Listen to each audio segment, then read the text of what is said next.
सो भाई जिसका हमें इंतजार था वो घड़ी आ चुकी है। बेसिकली ITR 1 का जो ऑनलाइन फॉर्म है, यानी कि ऑनलाइन इनकम टैक्स के पोर्टल पे आप ITR 1 अब भर सकते हो। एक्सेल यूटिलिटी में कैसे भरा जाता था इसके लिए मैंने ये वीडियो बनाई थी, आपने दोस्तों रेफर की भी की होगी, आई होप सो। अब ऑनलाइन अगर आपको ITR फाइल करनी है, ITR 1 अपना भरना है ऑनलाइन इनकम टैक्स के पोर्टल पे, असेसमेंट ईयर 23-24 फाइनेंशियल ईयर 22-23 के लिए करंट असेसमेंट की बात कर रहा हूं, तो उसकी जो ऑनलाइन जो आप अवेलेबिलिटी है वो हो चुकी है।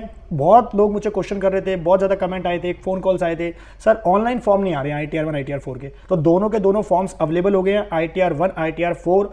अब आप ऑनलाइन इनकम टैक्स के पोर्टल पे जाके भर सकते हो। तो दोस्तों इस वीडियो में कवर करने जा रहा हूं कि अगर आपको ITR 1 भरनी है, अपनी ITR 1 आपको भरनी है, सैलरी की आपकी इनकम है, हाउस प्रॉपर्टी से आपकी इनकम है, आपकी अदर सोर्स से इनकम है और आपकी एग्जाम्प्ट इनकम है, तो उस केस में आपकी ITR 1 भरी जाती है। सो कैसे भरी जाती है, पूरा step complete bye complete step आपको बताने जा रहा हूं। मात्र 10 मिनट का दोस्तों प्रोसेस है कंप्लीट, आपको वीडियो एंड तक जरूर देखनी है। मैं आपसे हमेशा रिक्वेस्ट करता हूं दोस्तों कि वीडियो को एंड तक देखें, क्योंकि अगर आप एक भी स्टेप मिस कर देंगे तो आपका वीडियो देखना ही बेकार हो जाएगा, आप समझ सकते हैं। सो आशा करूंगा कि वीडियो को आप पूरा देखें।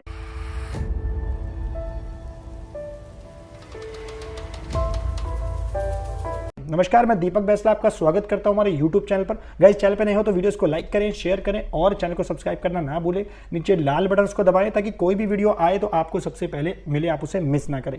और दोस्तों अगर आपने अभी तक हमारा टेलीग्राम चैनल ज्वाइन नहीं करा है तो प्लीज ज्वाइन कर ले, लिंक डिस्क्रिप्शन में मैंने डाल दिया है। हम उस पर देंगे आपको डेली फाइनेंस और टैक्सेशन से रिलेटेड की अपडेट आपको मिलती रहेगी उस पर टाइम। सो अब हम चलते हैं नेक्स्ट स्टेप की तरफ। इनकम टैक्स के पोर्टल पे दोस्तों हमें लॉगिन करना है। जैसे आपको पता होगा ये हमारा डैशबोर्ड है, हमें लॉगिन करना है अपने लॉगिन क्रेडेंशियल से। और दोस्तों वीडियो में बहुत इंपॉर्टेंट चीजें बताने जा रहा हूं। हालांकि मैं ITR 1 यहां पे आपको फाइल करना सिखा जरूर रहा हूं, लेकिन आपको यह भी बोलूंगा कि अगर आपके ऊपर फॉर्म 16 एप्लीकेबल है सो अभी आप अपनी ITR ना भरें। जैसे इस केस के अंदर मैं अभी ITR जो भर रहा हूं, इस वाले केस के अंदर अभी फॉर्म 16 मेरे पास अवेलेबल तो नहीं है, लेकिन हाँ इसके ऊपर एप्लीकेबल भी नहीं होता as per income tax law के हिसाब से। तो इसलिए अभी आपको क्या करना है, यहाँ पे लॉगिन करना है अपने लॉगिन क्रेडेंशियल्स के साथ। तो दोस्तों ये मैंने डाल दिया यहाँ पे आईडी डाल दिया है जो कि पैन नंबर होता है। अब यहाँ पे डालेंगे हम पासवर्ड, देन कंटिन्यू। तो दोस्तों ये हमारा खुल चुका है डैशबोर्ड पेज। हम अभी ITR 1 ऑनलाइन कैसे भरी जाएगी, करंट असेसमेंट पूरा कंप्लीट आपको स्टेप बाय स्टेप बताने जा रहा हूँ। अब जो सबसे ज्यादा इंपॉर्टेंट पॉइंट है दोस्तों, ITR किसी की भी आपको भरनी हो, ITR 1 भरनी हो, ITR 4 भरनी, तो सबसे पहला काम आपको जो करना है, आपको सबसे पहले ई फाइल में जाके इनकम टैक्स रिटर्न में जाके अपना व्यू फॉर्म 26AS जरूर, जिसका भी आप भर रहे हैं एज अ प्रोफेशनल हो, आप खुद भर रहे हो तो अपना जो है फॉर्म 26AS जरूर चेक कर ले कि क्या किसी ने आपका कोई TDS तो नहीं काटा है। उसकी इंफॉर्मेशन आप सारी यहाँ पे देख सकते हैं। आप दोस्तों करंट असेसमेंट यहाँ पे सेलेक्ट करें, view as a HTML, view as a download and export as a PDF। तो जैसे आप इसको एक्सपोर्ट एज अ PDF करेंगे, देखिए मेरा यहाँ पे डाउनलोड हो चुका है पूरा फॉर्म 26AS, ठीक है। इसके बाद जो दूसरा काम आपको करना है, ITR भरने से पहले का काम है दोस्तों, जो कि बहुत ज्यादा है। यहाँ पे मैंने 26AS तो देख लिया अपना। उसके बाद आपने क्या करना है, उसके बाद आपने करना है सर्विसेज में जाके एनुअल इन्फॉर्मेशन स्टेटमेंट आपको जरूर चेक करनी है, प्रोसीड करना है। प्रोसीड पे आप जाने के बाद आपको यहाँ पे ये जो है ऑप्शन खुलेंगे, तो आपने AIS पे क्लिक करना है और AIS के बाद आपने एनुअल इन्फॉर्मेशन स्टेटमेंट AIS यहाँ पे आपने क्लिक करना है और उसके बाद इसको यहाँ पे डाउनलोड करना है। दोस्तों मैं ऐसा क्यों कह रहा हूं, अब ये बात, अब जो मेन जो पॉइंट की बात है वो इसलिए है क्योंकि देखिए अभी तक आपका अगर एज आप एम्प्लॉयर हो तो आपके एम्प्लॉयर ने अभी तक मे भी हो सकता है कि अपनी TDS की रिटर्न जो है, जिसकी लास्ट डेट 31 मई है, अभी तक अपनी TDS की जो 4th क्वार्टर की रिटर्न है उसने नहीं फाइल करी है। सो इसीलिए आपका जो 4th क्वार्टर का TDS है, आपकी सैलरी की इनकम है, आपकी किसी अदर सोर्स से, जैसे कि आपका किसी FD वगैरह पे इंटरेस्ट आया है, किसी और चीज पे कमीशन पे कमीशन पे TDS आया है, सो उसका जो TDS है वो आपका TDS रिटर्न जब जाएगी, जिसने आपका TDS काटा है, जब वो TDS रिटर्न फाइल कर देगा, जिसकी लास्ट डेट क्या है 31 मई, और आज हम 21 मई में ये वीडियो बना रहे हैं। सो आप समझ सकते हैं कि जब तक वो TDS की रिटर्न, जिसने आपका TDS काटा है, या तो आपका एम्प्लॉयर है या किसी अदर सेक्शन के अंदर आपका TDS कटा है, वो आपने जो TDS रिटर्न है फाइल नहीं कर देता, तब तक आपके फॉर्म 26AS में, AIS और TIS में आपको नहीं दिखेगा। तो दोस्तों ये आपने ध्यान रखना है, बहुत ज्यादा इंपॉर्टेंट पॉइंट है, तो गलती नहीं करनी है। अगर आपने अभी अपनी ITR फाइल कर दी और आपका 4th क्वार्टर का जो TDS था वो रिफ्लेक्ट नहीं हुआ था, तो उस केस के अंदर 100%, 110% चांस है कि आपको इनकम टैक्स का नोटिस आ सकता है और आपकी जो रिटर्न है वो डिफेक्टिव रिटर्न हो जाएगी। इसका मतलब वो आपकी रिटर्न जो है नहीं मानी जाएगी और आपको दोबारा से उसके अगेंस्ट में रिप्लाई करना पड़ेगा और फिर ठीक करके आपको रिटर्न फाइल करनी पड़ेगी। तो ऐसी गलती ना करें, वेट कर ले। लेकिन जैसे इस केस के अंदर मेरा अभी फॉर्म 16 अवेलेबल नहीं है, उसके ऊपर एप्लीकेबल भी नहीं है, लेकिन मैं आपको बता रहा हूं कि कैसे आपको अपनी ITR फाइल करनी है। करंट असेसमेंट की ITR 1, तो आपने दोस्तों जाना है ई फाइल में इनकम टैक्स रिटर्न और फाइल इनकम टैक्स रिटर्न। मुझे बहुत लोगों ने पूछा सर फॉर्म नहीं आया, तो आप देख सकते हैं यहाँ पे सेलेक्ट करेंगे current assessment year, then online mode select करेंगे, देन कंटिन्यू करेंगे और उसके बाद दोस्तों स्टार्ट न्यू फाइलिंग पे क्लिक करेंगे। तो जैसे ही मैं स्टार्ट न्यू फाइलिंग पे करता हूँ, आपने इंडिविजुअल सेलेक्ट करना है, कंटिन्यू करना है और अब यहाँ पे आपको सेलेक्ट करना है आपका फॉर्म, जो कि आपका ITR 1 हो सकता है, ITR 4 हो सकता है। तो ITR 1 मैंने सेलेक्ट करा है, देन प्रोसीड विद ITR 1 और आपसे उसके बाद ये 3 जो स्टेजेस में पूरा करना है, validate your returns, confirm return summary and verify and submit the return. उसके बाद करना है लेट्स गेट स्टार्टेड पे क्लिक। अब यहाँ पे दोस्तों आपके ऊपर जो भी सेक्शन एप्लीकेबल है, जो भी पॉइंट एप्लीकेबल है, आप इसलिए भरें ताकि आपकी एग्जम्पशन लिमिट से ज़्यादा है या किसी अदर प्रोविजन में आप आते हो या कोई अदर है, तो आपने अकॉर्डिंगली अपने जो ज़्यादातर केसेस के अंदर बेसिक एग्जम्पशन लिमिट से आपका ज़्यादा है, तो आप फर्स्ट ऑप्शन सेलेक्ट करेंगे और कंटिन्यू करेंगे। उसके बाद दोस्तों आप इसको ओके करेंगे। अब ये सारे पॉइंट्स हमारे पास आगे ITR 1 का जो फॉर्म है, पर्सनल इन्फॉर्मेशन आपने वेरीफाई करनी है, ग्रॉस टोटल इनकम देखनी है, टोटल डिडक्शन, टैक्स पे और टोटल टैक्स लायबिलिटी। तो सबसे पहले हम आते हैं पर्सनल इन्फॉर्मेशन में। तो यहाँ पे दोस्तों आपने पर्सनल इन्फॉर्मेशन सारी चेक कर लेनी है कि जो इन्फॉर्मेशन आपकी डली है। होपफुल ज़्यादातर केस के अंदर ये सारे दोस्तों सेम होती है, ठीक है ना। आपका नाम, आपका डेट ऑफ बर्थ, आपका आधार नंबर, या आपने वेरीफाई करना है आपका एड्रेस और आपका ईमेल आईडी, मोबाइल नंबर वगैरह। अब जो इंपॉर्टेंट पॉइंट है आपने जो देखना है यहाँ पे नेचर ऑफ एम्प्लॉयमेंट, आप सेंट्रल गवर्नमेंट के एम्प्लॉय हो, स्टेट गवर्नमेंट के, किसी अदर PSU के, जैसे कि NTPC हो गया, कोल इंडिया लिमिटेड हो गया, अदर पेंशनर वगैरह हो, या फिर ज़्यादातर केसेस के अंदर आप प्राइवेट अगर एम्प्लॉय हो तो आप अदर्स का यहाँ पे ऑप्शन सेलेक्ट करेंगे। उसके बाद आपने यहाँ पे बाय डिफॉल्ट सेक्शन 139(1) का ऑप्शन ही देखना है, क्योंकि आप रिटर्न फाइल कर रहे हो ड्यू डेट से पहले, क्योंकि जो ड्यू डेट है अभी इंडिविजुअल के केस में क्या है वो 31 जुलाई, तो हम इसको 21 मई को फाइल कर रहे हैं। उसके बाद नीचे आपको आना है और यहाँ पे दोस्तों आपको ऑप्शन पूछेगा कि आपको न्यू रिजिम में फाइल करना है कि ओल्ड रिजिम में फाइल करना है, तो ये आपने यहाँ पे नो सेलेक्ट करना है फॉर द टाइम बिंग। उसके बाद आपने यहाँ पे ध्यान रखना है कि आपका अकाउंट प्रॉपर, जो आपका बैंक अकाउंट नंबर है प्रॉपर वैलिडेट है और उसको यहाँ पे सेलेक्ट फॉर द रिफंड भी करना है। कोई और दूसरा अकाउंट ऐड करना चाहते हो तो वो भी ऐड कर सकते हैं। उसके बाद इसको आपने कंफर्म कर देना है। कंफर्म करने के बाद दोस्तों हमारा पहला स्टेप कंप्लीट हो गया। अब ग्रॉस टोटल इनकम जो हमें यहाँ पे मेंशन करनी है वो जरूरी है। तो इन सब के लिए क्या करना है, ये सारे पॉइंट्स सैलरी की जो एग्जम्पशन है बेसिकली आप इनको यहाँ पे फिलहाल अभी स्किप कर सकते हो और आप आगे जा सकते हो। तो जैसे ही मैं इसको स्किप करता हूं तो ये मुझे लेके आ जाएगा अब जो मेन पॉइंट है, जो ध्यान से देखने वाला पॉइंट है कि अब यहाँ पे आपको डालनी है आपकी सैलरी की इनकम। तो दोस्तों ये आ गई आपकी इनकम फ्रॉम सैलरी, आपने करना है एडिट। अब यहाँ पे आपको अपनी सैलरी मेंशन करनी है कि आपकी सैलरी कितनी है, सैलरी एज पर सेक्शन 17(1). अगर आपके पास फॉर्म 16 है, अवेलेबल है, मैच कर रही है डिटेल, अवेलेबल का दोस्तों मेरा मतलब है कि फॉर्म 16, 26AS, AIS, TS, ये चारों के चारों आपको आपस में मैच करने हैं। अगर आपकी सैलरी की इनकम है, एज अ एम्प्लॉई आप काम कर रहे हो, सैलरी पे TDS आपका कटा है नहीं कटा है, फॉर्म 16 अवेलेबल है नहीं है, फिर भी आपको अपना AIS, फॉर्म 26AS और TS सारा चेक करना है, उसके बाद ही ITR भरनी है। मैं दोस्तों बार बार रिपीट कर रहा हूं क्योंकि पिछली बार काफी लोगों को नोटिस आए थे मिसमैच के चक्कर में। हालांकि पहली बार ये सब चीज लॉन्च हुई थी तो गवर्नमेंट ने उस बेसिस पे थोड़ा मतलब इतना ध्यान दिया नहीं इन सब चीजों पे, लेकिन अभी ये बहुत स्टिक हो गया है। तो इसलिए आप ध्यान रखें कि आपका अगर TDS कटा है, फॉर्म 16 अवेलेबल है, तो प्लीज उसको रीचेक कर ले अपने 26AS से, AIS और TS से। तो यहाँ पे आपने सैलरी मेंशन करनी है जो आपकी सेक्शन 17(1) के हिसाब से आती है।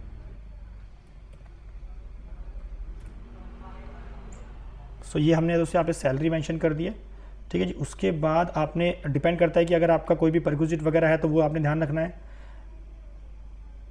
इसको आप डिलीट कर सकते हो, इसकी ऐसा कोई रिक्वायरमेंट नहीं है। ध्यान रखिए कि अगर आपके अलाउंसेस वगैरह हैं, आपके सैलरी स्लिप है, फॉर्म 16 है, तो आप उनसे अच्छी देख के कर सकते हैं, ऐसी कोई दिक्कत वाली बात नहीं है। तो दोस्तों ये हमारे पास यहाँ पे नेट सैलरी आ गई और प्रोफेशनल टैक्स अगर आपके ऊपर एप्लीकेबल है, सारी दोस्तों इन्फॉर्मेशन आपकी फॉर्म 16 में होती है तो आप वहाँ से चेक कर सकते हैं। अगर नहीं है, अगर फॉर्म 16 आपके ऊपर एप्लीकेबल नहीं है, आपका एम्प्लॉयर नहीं देता है या आप उसके दायरे में नहीं आते हो तो आप उसको स्किप कर सकते हो, उसको दिक्कत वाली बात नहीं है। तो मैंने सेव कर दिया, तो मेरी यहाँ पे सैलरी की दोस्तों इनकम आ गई है। अब जो मेन पॉइंट यहाँ पे आता है हमारे पास क्या, नेक्स्ट पॉइंट, कि अगर आपकी कोई इनकम फ्रॉम हाउस प्रॉपर्टी है तो दोस्तों अब यहाँ पे ऐड जब ऑप्शन पे जाएंगे तो आपने ध्यान रखना है कि आपके दो ऑप्शन हो सकते हैं। इसका मतलब या तो आपकी कोई रेंटल इनकम हो सकती है, आपकी जो आपकी प्रॉपर्टी आपने किराए पे दे रखी है तो आप उसकी यहाँ पे रेंटल इनकम में ऐड कर सकते हैं, या सेल्फ ऑक्यूपाइड है। सेल्फ ऑक्यूपाइड मतलब आपने कोई घर ले रखा है और उसके केस में आपने कोई लोन ले लिया, होम लोन ले लिया, तो उसको आप यहाँ पे सेल्फ ऑक्यूपाई करके भी दिखा सकते हो, क्योंकि 2 लाख रुपए तक जो आप इंटरेस्ट पे करते हो, जो आपने होम लोन ले रखा है उसके ऊपर 2 लाख रुपए तक 1 साल के अंदर आप उसको यहाँ पे क्लेम कर सकते हो, उसको यहाँ पे दिखा सकते हो कि भाई मेरा 2 लाख रुपए तक जो इंटरेस्ट मैंने पे किया होम लोन में 1 साल में। अब इसकी इन्फॉर्मेशन कैसे पता लगी? जिस भी बैंक से आपने लोन ले रखा है, एनबीएफसी से लोन ले रखा है, तो वो साल के एंड में आपको क्या देता है? एक लोन सर्टिफिकेशन लेटर देता है जी आपका भी इतना, इस साल आपने इतना प्रिंसिपल पे करा, इतना इंटरेस्ट पे करा। सो उस इंटरेस्ट का जो पोर्शन का अमाउंट है वो 2 लाख रुपए तक आप अपनी as a self occupied house property जिसमें आप रहते हो उसमें आप 2 लाख रुपए यहाँ पे दिखा सकते हो। और अगर आप इसको किराए पे आपने दे दिया, यानी कि आपने प्रॉपर्टी तो ले रखी है लेकिन आपने उसको किराए पे दे रखा है, तो आप उस किराएदार से कितना किराया ले रहे हो, 10,000 रुपये महीना, 20,000 रुपये महीना, तो उसको यहाँ पे आप दिखा सकते हो। अगर आपके ऊपर ये एप्लीकेबल नहीं है तो दोस्तों आप इसको सिंपली स्किप भी कर सकते हो, राइट। इसका मतलब जैसे मैं इस केस के अंदर अभी हमारी हाउस प्रॉपर्टी की इनकम कुछ नहीं ले रहा हूं, सिर्फ सैलरी की मैंने इनकम ली है, ठीक है जी। अब आता है income from other source. Income from other source अगर आपका कुछ है, जैसे कि आपका कोई बैंक से इंटरेस्ट है तो आपने यहां दोस्तों मेंशन करना है जरूर, जो भी आपका होता है, ठीक है। उसके अलावा आपका कोई अदर इंटरेस्ट, कुछ और एफडी या पोस्ट ऑफिस में आपने कुछ अमाउंट डिपॉजिट कर रखा किसी स्कीम के अंदर, तो उसका आप यहाँ पे आप डाल सकते हैं। आपको कोई इनकम टैक्स रिफंड मिला था, उस पर इंटरेस्ट मिला था, वो आप यहाँ पे मेंशन कर सकते हैं। या कोई भी आपका इंटरेस्ट एक्रू हुआ है पीएफ के अंदर, ये मल्टीपल आपको ऑप्शंस दे रखे हैं कि अगर आपका कोई अदर सोर्स से इनकम है, फैमिली पेंशन आ रही है तो आप डाल सकते हैं, कोई अदर इनकम है, डिविडेंड की इनकम है, तो ये सब आप ऑप्शन यहाँ पे सेलेक्ट कर सकते हैं। उसके बाद इसको आप करेंगे कंटिन्यू। दोस्तों जैसे इसको आप कंटिन्यू करते हैं तो यहाँ पे आपको नेक्स्ट जो ऑप्शन देगा आपको दिखा देगा ग्रॉस टोटल इनकम मेरी इतनी हो गई है और मेरी एग्जेम्प्ट इनकम अगर आपकी कुछ है, जैसे आपकी एग्रीकल्चर इनकम है तो 5,000 रुपये तक वो एग्जेम्प्ट होती है, तो आप यहाँ पे उसको मेंशन कर सकते हैं और इसको इजीली कंफर्म कर सकते हैं। तो जैसे मैंने अभी ये सेकंड पॉइंट कंप्लीट करा, अब डिडक्शंस वगैरह की बात करता हूँ। क्या कोई डिडक्शंस आपके केस में एप्लीकेबल है? तो आप अपने are you eligible for deduction for donation आपने पे कर रखी है, उसके लिए 80GG आपके ऊपर एप्लीकेबल आता है, उसके लिए दोस्तों आप यहाँ पे डाल सकते हैं। और 80C में अगर आपने कोई LIC वगैरह पे कर रहे हो, मेडिक्लेम है 80D का, तो आप उसके लिए शेड्यूल रेफर कर सकते हो पूरा। एजुकेशन लोन ले रखा है या आपका सेविंग बैंक अकाउंट के अंदर कोई इंटरेस्ट है तो उसके भी यहाँ पे eligible to claim deduction yes, तो आप यहाँ डाल सकते हो। इसके लिए आपको 80TTA का शेड्यूल यहाँ पे भरना पड़ेगा। कोई अदर डिडक्शन है तो आप वो भी लिख सकते हो। उसके बाद यहाँ पे आप कंटिन्यू कर सकते हो उसको। उसके दोस्तों नेक्स्ट स्टेप जो हमारे पास आता है जो कि बहुत ज़्यादा इंपॉर्टेंट है, जैसे मैंने बताया अभी कि इस वाले पॉइंट के अंदर आपको डिडक्शंस यहाँ पे मेंशन करनी है, राइट। तो डिडक्शंस जैसे मैंने बताया इस केस के अंदर मैंने 80TTA का लिख रखा था अभी, यानी कि जो आपको मिली है कहाँ से, इंटरेस्ट ऑन सेविंग अकाउंट। तो क्योंकि 10,000 रुपये तक का जो आपको इंटरेस्ट मिलता है सेविंग बैंक अकाउंट में 10,000 रुपये तक किसी भी इंडिविजुअल को, तो उसकी डिडक्शन आप यहाँ पे क्लेम कर सकते हो। इसको आपने ऐड कर देना है।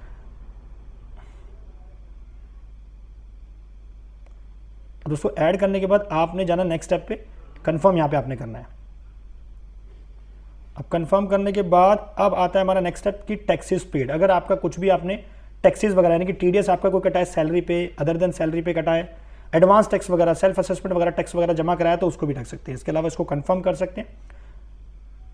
अब दोस्तों जैसे इसको मैं कंफर्म करता हूं तो ये हमारे जो 4 के 4 स्टेप्स थे वो पूरे हो गए हैं। 5वां है टोटल टैक्स लायबिलिटी, क्योंकि इस केस के अंदर क्या है 5 लाख तक हमारी इनकम है, 5 लाख से इनकम हमारी कम है, तो उस केस में हमारा यहाँ पे जो टैक्स बनेगा बेसिकली जैसे 12,000 का टैक्स बना है 4,90,000 की इनकम पे, तो वो सारा का सारा 87A रिबेट के अंदर उसकी छूट मिल जाएगी, उसको एग्जाम्प्ट हो जाएगा। ऐसा नहीं है कि टैक्स नहीं बन रहा, 5 लाख रुपए तक की इनकम पे टैक्स तो बन रहा है, लेकिन गवर्नमेंट ने 87A की रिबेट दे रखी है कि भैया 12,000 का जो टैक्स बना है वो आपको देना नहीं है, वो आपको माफ कर दिया। इसलिए कहते हैं कि 5 लाख तक की इनकम पे कोई टैक्स नहीं है। उसके बाद दोस्तों आपने इसको कंफर्म करना है। अब कंफर्म करने के बाद ये हमारा पूरा जो है फॉर्म जो डिटेल्स थी वो पूरी कंप्लीट हो चुकी है। इसको प्रोसीड करना है। प्रोसीड के बाद आप यहाँ पे इसकी समरी को डाउनलोड कर सकते हैं। जैसे इस केस में आ रहा है you need to make a payment of 0, that is mean आपका कोई भी टैक्स नहीं बनाया। ग्रॉस टोटल इनकम चेक कर सकते हैं, टैक्स बना है वो देख सकते हैं। उसके बाद रिटर्न की समरी को आप प्रीव्यू कर सकते हैं। और देन लास्ट स्टेप हमारा दोस्तों इसको वेरीफाई करने के बाद आपने यहाँ पे करना है proceed to preview. Proceed to preview आप देख सकते हैं कि हमारा ITR 1 का जो फॉर्म है वो सामने हमारे पास आ गया है। आपकी इनकम है सैलरी से 50 लाख रुपए तक की, हाउस प्रॉपर्टी से, अदर सोर्स से, एग्रीकल्चर अगर आपकी 5,000 की इनकम तो ITR 1 हमारा वहाँ एप्लीकेबल होता है। अब दोस्तों यहाँ पे आपने करना है second last step proceed to validation. तो ये आपको दिखा देगा अगर आपको कुछ एरर आता है, जैसे वैलिडेशन सक्सेसफुल हो चुका है, उसके बाद आपने प्रोसीड टू वेरिफिकेशन पे क्लिक करना है। और उसके बाद जैसे कि आपको पता है कि आपको ई-वेरीफाई करना है रिटर्न को, ई-वेरीफाई नाउ करोगे तो यहाँ पे आपको ऑप्शन दे देगा कि आप आधार से वेरीफाई करना चाहते हो या DSC के थ्रू या नेट बैंकिंग, मल्टीपल ऑप्शन है दोस्तों। यहाँ पे आपने आधार का ऑप्शन सेलेक्ट करना है, इसको कंटिन्यू करना है। तो जैसे इसको कंटिन्यू आप करेंगे तो आपका आधार पे जो आपका आधार से नंबर लिंक है उसके ऊपर आपका OTP चला जाएगा और उस OTP को आप जैसे ही यहाँ पे डालेंगे उसके बाद आपकी रिटर्न यहाँ पे सबमिट हो जाएगी। तो दोस्तों मैंने इस वीडियो में आपको बताया पूरा डिटेल प्रोसेस ITR 1 अगर आप ऑनलाइन फाइल कर रही हो तो उसको कैसे कर सकते हैं। आशा करता हूं कि वीडियो आपको पसंद आई होगी। अगर आपको इस वीडियो से कुछ भी क्वेरी, कुछ भी सजेशन है तो आप नीचे कमेंट बॉक्स में डाल सकते हैं। हमारी टीम आप तक पहुंचकर इसका रिप्लाई करेगी और इस वीडियो ने आपको कुछ ना कुछ एक सोल्यूशन प्रोवाइड किया होगा। इसलिए दोस्तों वीडियो को लाइक करें, शेयर करें और चैनल को सब्सक्राइब करना ना भूलें। नीचे लाल बटन को दबाएं ताकि ऐसे वीडियो आपको टाइम पे मिलती रहे।